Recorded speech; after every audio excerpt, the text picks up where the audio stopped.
Hi everyone and welcome. Here you can see the Modbus IO card from Augmatic Technologies Private Limited. So this card is brought to you by the Augmatic Technologies Private Limited and they are the manufacturer of this Modbus serial IO cards. Okay, now this Modbus IO card is having capability of 4 analog input channel, 4 digital input channel and 4 digital output channel, and this IO card is having capability of 4 analog output channel. Okay, and I have connected this two LED with the DO1 and DO2. Okay, I have connected this sensor with the DI1. I have connected this DC voltmeter with the analog output 1, and I have connected the analog output 2 channel with the analog output 1 channel. So now in this video we will see how we can test this two Modbus IO card, or how we can troubleshoot this two Modbus IO card. Okay, so I have connected this LED sensors and DC voltmeter with this IO card, and this both Modbus IO card is supporting Modbus RS485 protocol. So you can see here I have connected these two cables, green and blue cable, from here to here, and then after from here to this ATC converter. So this ATC converter is nothing but the USB to serial converter. Okay, so I have connected serial cables here, and the second end of this ATC converter is the USB, so I have attached it to my laptop.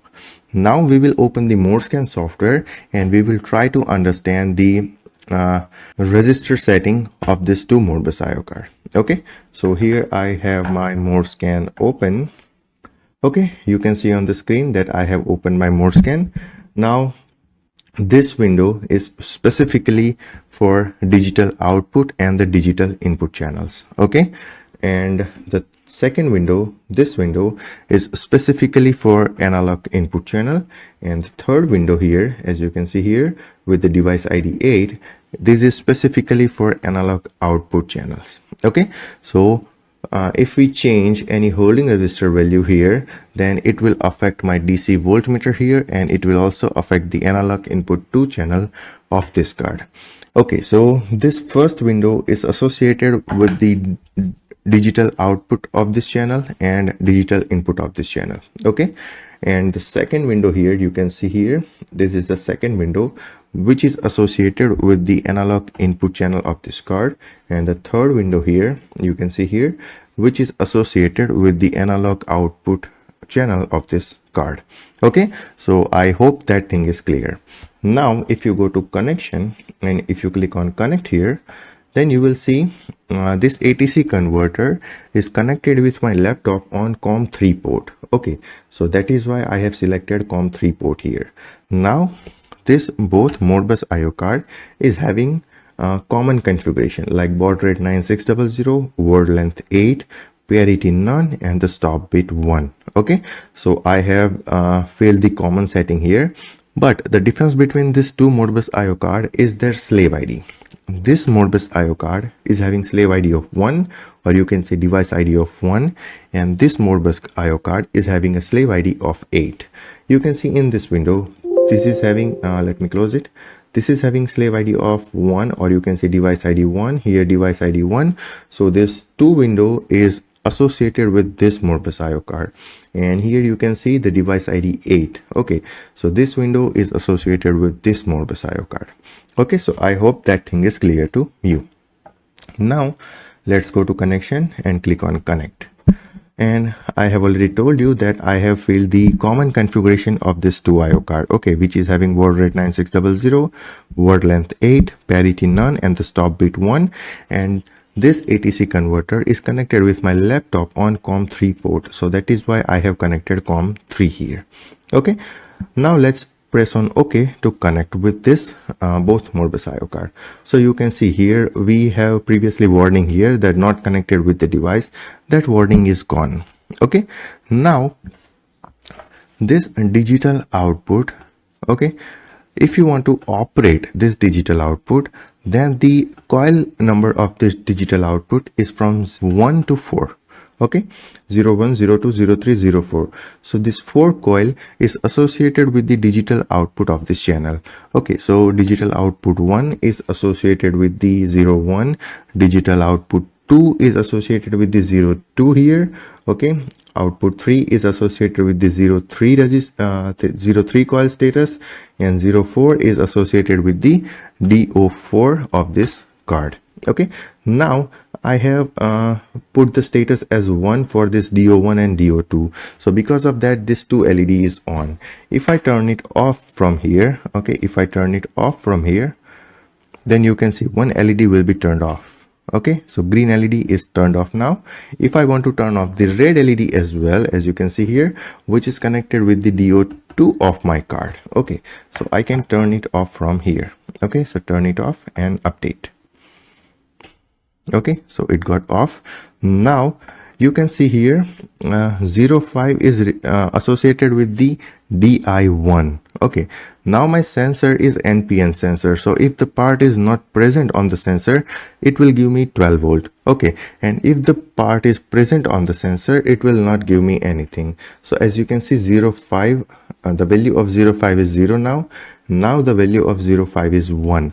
So this sensor is connected with the DI1 and this is the NPN sensor. Okay, so whenever the part is not present on the sensor, it will give me output as a 12 volt. So that is why you can see here high. Okay, you can see here 1, you can see here true. But whenever the part is present, it will not give me anything. So it will give 0. Okay, that is why you can see there is a false, or you can say there is a off state.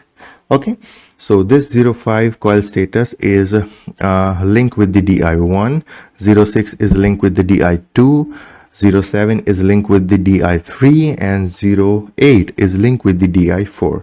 So you have to remember this, okay, or you have to note it somewhere to use this card with other applications like Node-RED, Ignition SCADA, Plant SCADA, or any other IoT gateways. Okay, now let's talk about this output. Okay, analog output card. So you already know that analog output card having a slave ID of 8. Okay, and this analog output card I have set it to 10 bit, so maximum value I can provide is 1023. Okay, here I can provide maximum value of 1023, and I have already provided the 999. So if I provide this 0, okay, 0 value here, then my this DC voltmeter will be turned off. Okay, so let me update it. Okay, you can see my DC voltmeter got turned off and I am having 0 here. If I update the value 0 on this 40,002, then as you already know that my AO2 is connected with the AI1, so this 40,002 is directly connected with this 40,002. Okay, because I have connected this 40,002 with this 40,002 with this white and red cable.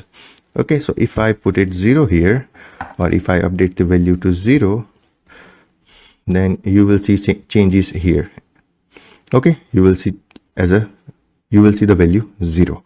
Okay, so this is how you can troubleshoot your both Modbus IO card. Okay, so this digital output is associated with the coil status from 01 to 04.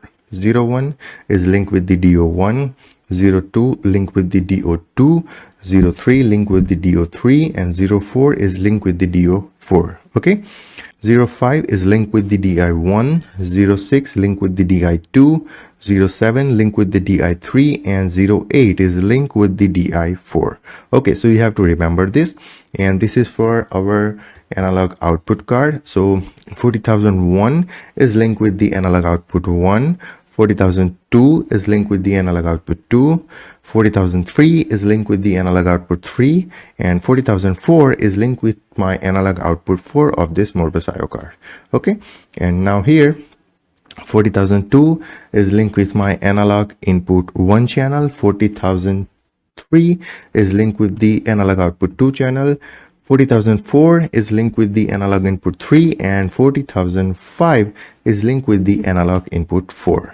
Okay, now if I want to turn on this DC voltmeter again, then I have to update the value of my 40,001 holding resistor. Okay, so if I set the value to 300, okay, you will not see any effect, or you will see only minor effect, because this AO1, this analog output 1 is providing the voltage to the external world, or you can say it is providing the voltage to this DC voltmeter. But this DC voltmeter is consuming some voltage to turn on its own circuit. Okay, so that is why it is not showing any values on the 7-segment display. If I increase the value to 500, then you will see something.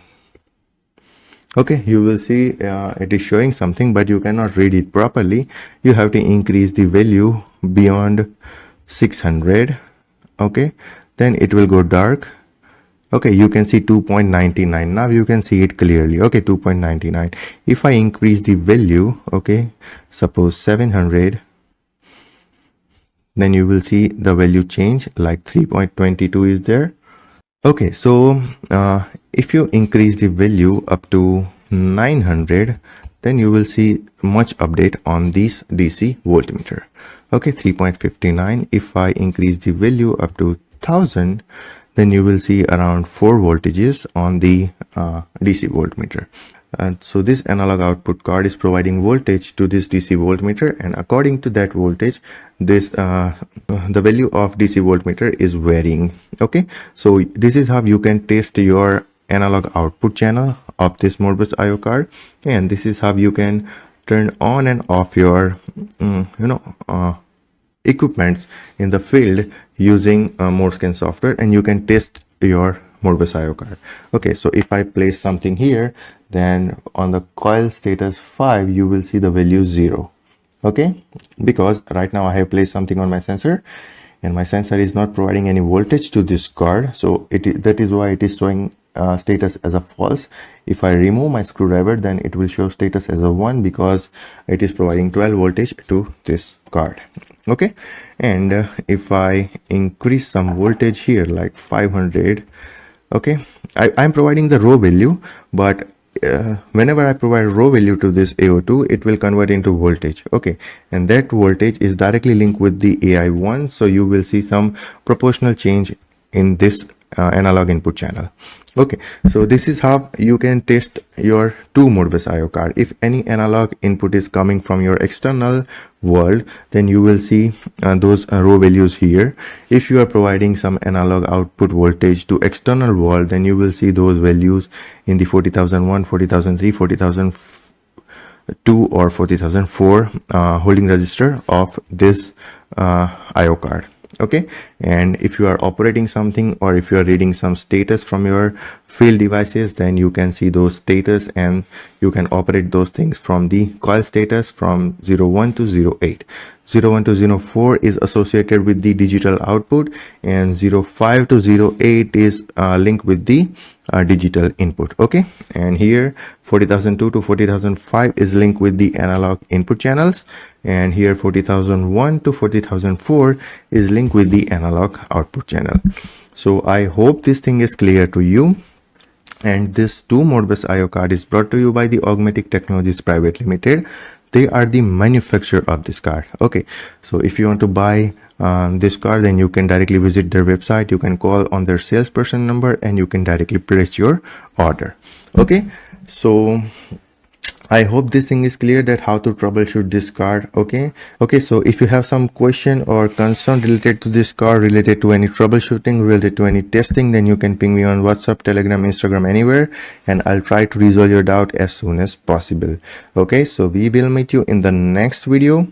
Till then, take care, goodbye, and thank you.